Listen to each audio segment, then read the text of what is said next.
Hey again, Honors Math. It's Friday, May 8th. I'm sure you're tired of videos. This is the second one this week. So today we're going to add in another new section. We are in Chapter 8, Section 2 of the book right now. Today we're going to still be adding and subtracting polynomials, but now we're going to actually add in multiplying a polynomial by a monomial. You're going to find it's very familiar. It's distributive property.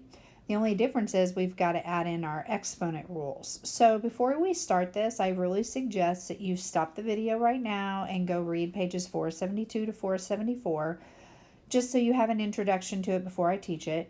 Then when you come back to the video, you're again going to take notes while you watch the video, and your assignment today is to submit your notes. Okay, so here we go. All right, so here's our first problem. And we can't do any adding and subtracting today until we know how to multiply a polynomial by a monomial. So in this particular problem, inside the parentheses is the polynomial because it's a trinomial. And on the outside, the 6y is our monomial. Okay, now I would hope when you look at this, some of you would be saying, hey, wait a minute, I see the distributive property, which you do. That is how we multiply a polynomial times a monomial. The difference is we now have to also include our exponent rules. I'll show you what I'm talking about.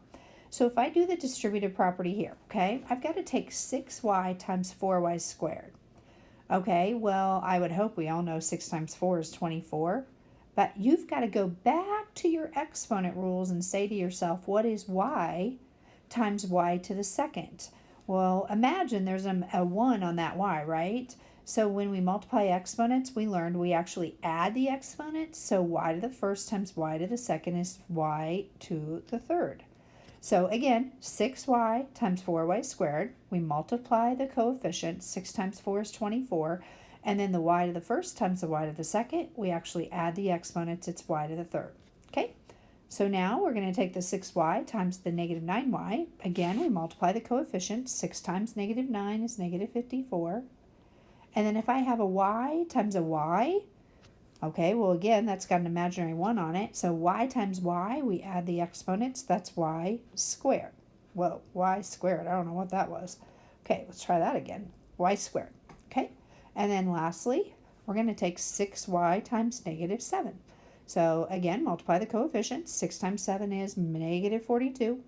And then we only have one y, so we just put the y on it. Now, I'm sure some people are going, wait a minute, I thought we could only combine like terms.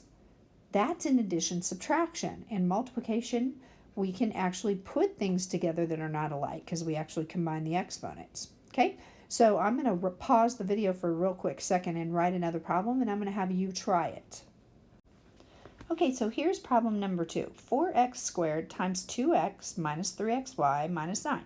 Okay, why don't you pause the video and kind of go off of what I did in the first one and see if you can come up with the answer to the second one. When you're ready, come back and we'll go over it together. Okay, so again, we're doing the distributive property. So if I take 4x squared times 2x, I multiply the coefficients. 4 times 2 is 8. If I have x squared times x, that's 3x's, so x cubed. Now, if I take 4x squared times negative 3xy, 4 times negative 3 is negative 12. Okay, now, think about this. If I've got x squared times xy, well, I can only put the x's together. So x squared and x gives me 3x's, so x cubed. And then we just bring down the y. So again, 4x squared times negative 3xy, 4 times negative 3 is negative 12. X squared times x gives me 3x's, so x cubed. And then I just have a y. All right, last but not least, if I take 4x squared times negative 9, 4 times negative 9 is negative 36, and then don't forget to bring down that x squared. And then that's my answer.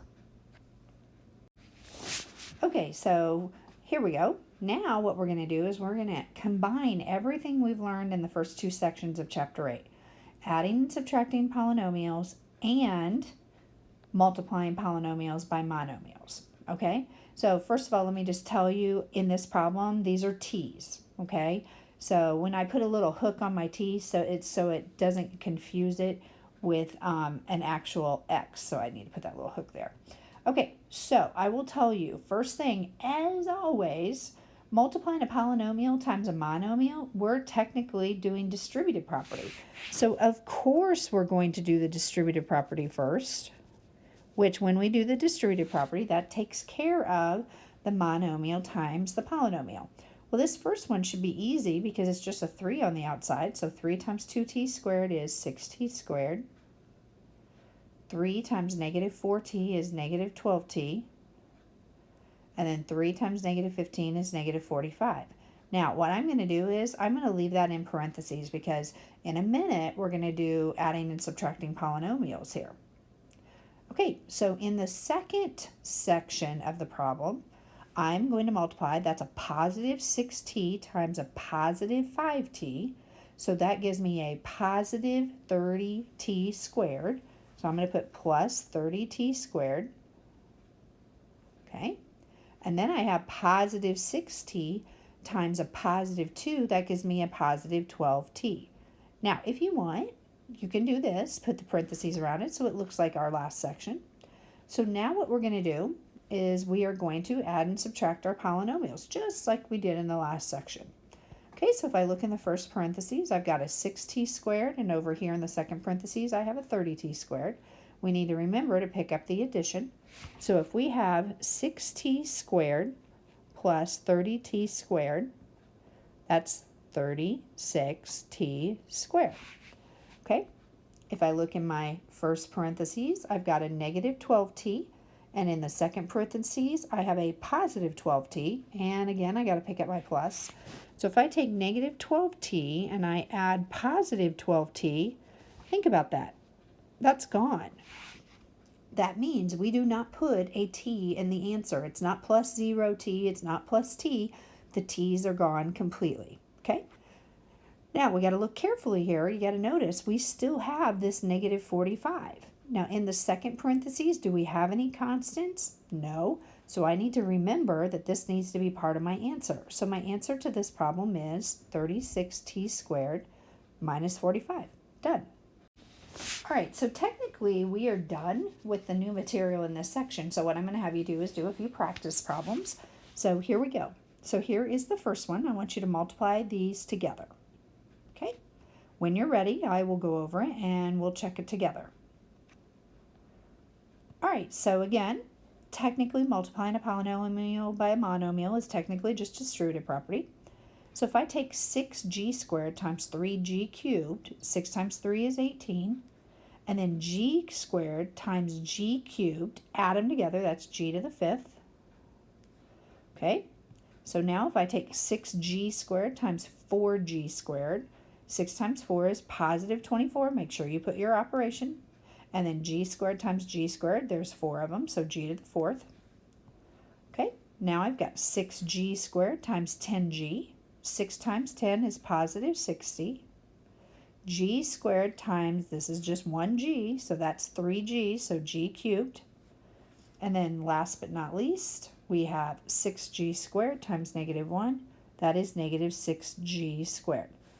Okay, now you do need to look and make sure in your final answer, is there anything that I can combine? No. And because there's only one variable, I need to make sure I put this in standard form. But if you look, it's already in standard form. G to the 5th, G to the 4th, G to the 3rd, G to the 2nd. They're all going downhill. So good, we're done. All right. All right, here's practice number 2. Now, I will tell you one of the hardest parts about these problems is when you go copy this over to your notes is making sure you copy it correctly. All right, go ahead, try the problem, and then we'll come back. And if there's a question in that last parentheses, that does say minus 3x squared. Okay, when you're ready, come back and we'll go over it together. All right, so I've already mentioned you should have done the distributive property first. So if I take negative 5w squared times 8w squared x, negative 5 times 8 is negative 40. W squared and w squared gives me w to the 4th, and then I just bring down the x. Okay, so if I take negative 5w squared times negative 11wx squared, that gives me negative 5 times negative 11 is positive 55. W squared times 1w, because that's just 1w, that's w cubed. And then you bring down your x squared. Okay, so there's my first polynomial. Okay, let's switch over to the second one. So this is a positive 6x times a 9wx to the fourth. So 5 times 9 is plus 54 x times wx to the fourth. Well, I just need to bring my w down, and then x times x to the fourth. That means I have 5 x's. Sorry, I almost said the wrong thing. Okay, so now if I take 6x times negative 4w, so that gives me 6 times negative 4 is negative 24. And then wx, can't put them together. All right, 6x times negative 3x squared. 6 times negative 3 is negative 18. And then x times x squared is x cubed. Lots of w's and x's and all that fun stuff. And again, you can put this in parentheses if you want. Okay, we're ready to combine our like terms. Okay, so if I look in the first parentheses, I've got a negative 40w to the fourth. Do I have anything like that in the second parentheses? Nope. So guess what? That just becomes part of my answer. Okay?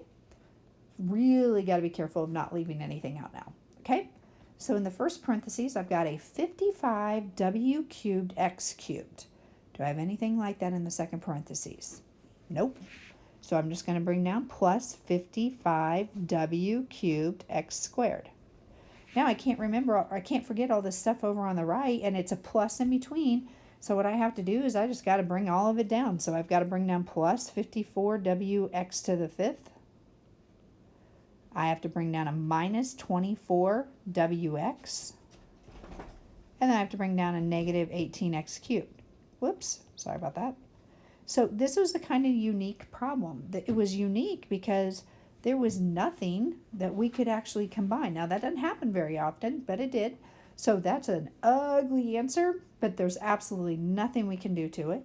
You do not have to worry about it and putting it in any particular order because there's two variables. As you can tell, if I were grading this, I would just have to be very careful to watch all your terms. And here's the problem. If you forget even one exponent or you get one exponent wrong, you've missed the entire problem. So that's why you have to be very careful with these problems. Okay, let's try another one. Okay, so notice this one. We've got a monomial times a trinomial, a monomial times a binomial, and a monomial times a binomial. So be careful. You also have a minus in between. So go ahead and try this and come back. If you get stuck, come back and we'll go through it. If you feel like you're not confident to do it by yourself, then just do it with me. Okay, when I do the distributive property in this first parentheses, a times negative 8a squared. So the a has a coefficient of 1, so 1 times negative 8 is negative 8. A to the first times a to the second is a to the third. All right, if I take 8 times 2a, that gives me plus, and then a and a gives me a squared, so plus 2a squared. A times 4, that's easy, plus 4a.